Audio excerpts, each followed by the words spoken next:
उपमुख्यमंत्री पदासाठी श्रीकांत शिंदेंच्या नावाचा विचार सुरू असल्याची चर्चा. एकनाथ शिंदेंचं ही सूचक वक्तव्य.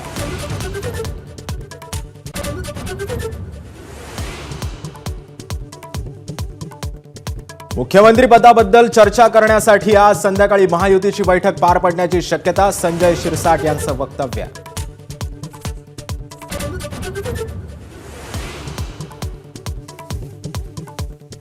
पक्षातील नेत्यांनीच गद्दारी केल्यानं मताधिक्य घटल्याचा शिवसेना आमदार संजय गायकवाडांचा आरोप.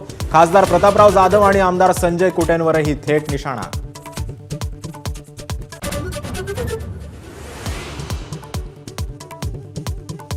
मनसेचे ठाणे जिल्हाध्यक्ष अविनाश जाधव यांचा राजीनामा. ठाणे आणि पालघर जिल्ह्यातील पक्षाच्या पराभवाची जबाबदारी स्वीकारत निर्णय जाहीर.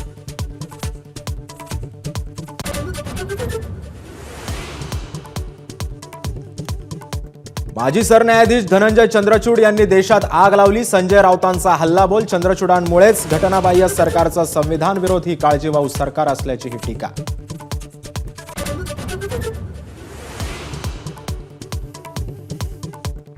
ईव्हीएम हॅक होऊ शकतं हा दावा खोटा. व्हायरल व्हिडिओवर निवडणूक आयोगाचं स्पष्टीकरण.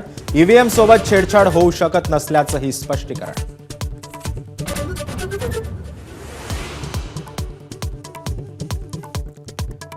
अजित पवार महायुतीत आले नसते तर आमच्या 100 जागा आल्या असत्या. गुलाबराव पाटलांचं वक्तव्य. तर गुलाबरावांनी जुलाबराव होऊ नये मिटकरींकडून प्रत्युत्तर.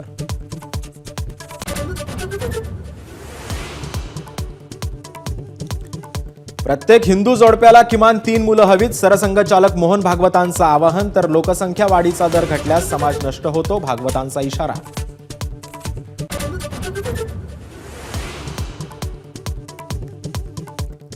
दिल्लीची विधानसभा निवडणूक आम आदमी पार्टी स्वबळावर लढणार. अरविंद केजरीवाल यांची घोषणा. तर राजधानी दिल्लीत कायदा सुव्यवस्था चिंताजनक असल्याचं म्हणत केंद्र सरकारवर टीका.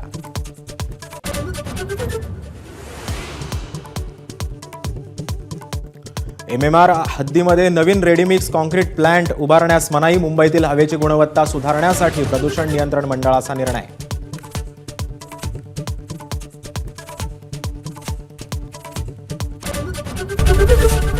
एबीपी माझा, उघडा डोळे बघा नीट.